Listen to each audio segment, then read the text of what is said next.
Bonjour et bienvenue pour cette nouvelle vidéo de la série des gourdes et des huiles essentielles. Je suis Cécile Mahé du blog Plantes Essentielles. Alors aujourd'hui j'avais envie de vous parler d'une gourde qui a été faite pendant plusieurs années et même par les plus grands noms de l'aromathérapie. Et ça me donne l'occasion de vous parler de l'importance de l'odeur, de se servir de son nez. C'est un outil fabuleux quand on parle d'huile essentielle. Alors cette gourde, c'est le fait de confondre deux huiles essentielles issues de deux plantes totalement différentes, Ravinsara et Ravensarae. Alors vous allez me dire, c'est vrai que ça joue pas à grand chose, hein, une ou deux voyelles tout au plus, seulement le souci c'est qu'il s'agit vraiment pas de la même plante, et qu'en plus, elles n'ont pas du tout la même composition, les mêmes propriétés chimiques, et du coup, pas les mêmes contre-indications.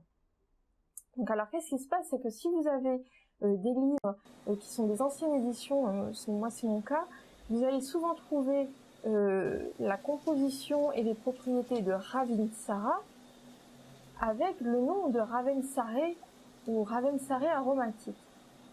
Et même si vous avez un ancien flacon d'huile essentielle sur lequel il est marqué Ravensarae, il est très possible que ce soit du Ravinsara. Alors vous allez me dire, mais comment on fait dans ce cas-là, si tout le monde a tout confondu, comment ça se passe? Alors, c'est là qu'intervient notre odorat, c'est-à-dire que si vous avez un flacon comme ça, identifié comme du Ravensara aromatica ou du Ravensarae aromatique, ouvrez-le, vous allez voir s'il a la bonne odeur, c'est-à-dire l'odeur du Ravinsara, c'est celui de son composé majoritaire qui est le 1,8 cinéole ou eucalyptol dont on a parlé dans la vidéo précédente. Et c'est une odeur un petit peu camphrée, c'est la même odeur que l'eucalyptus finalement, l'odeur du Vicks Vaporub de votre enfance que votre maman vous mettait sur la poitrine quand vous étiez enrhumé.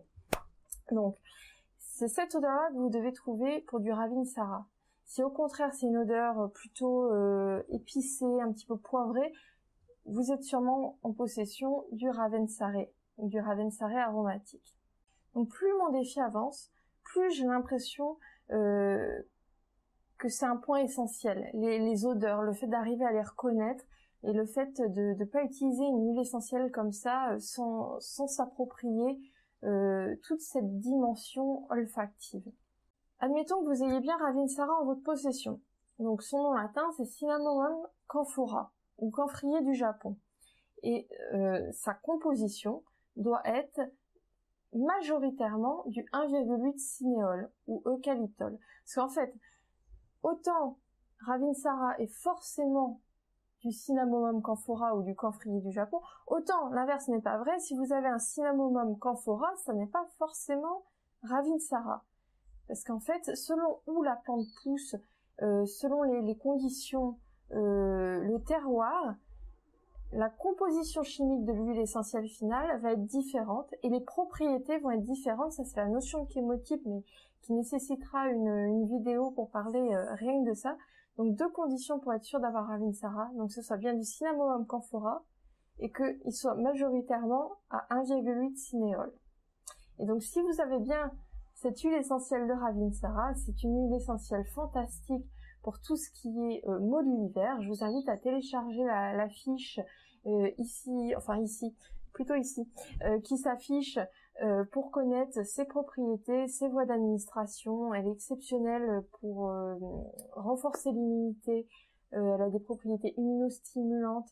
Elle est utile pour les bronchites, la grippe, le rhume, la toux, les rhinopharyngites, les sinusites, les otites, tout ce qui est en hit. Enfin voilà, c'est vraiment une huile essentielle très très intéressante à avoir chez soi. Voilà, c'est fini pour le Ravinsara. Si ça vous a plu, je vous invite à me rejoindre sur le blog Plantes Essentielles. Et je vous dis à bientôt pour une nouvelle vidéo.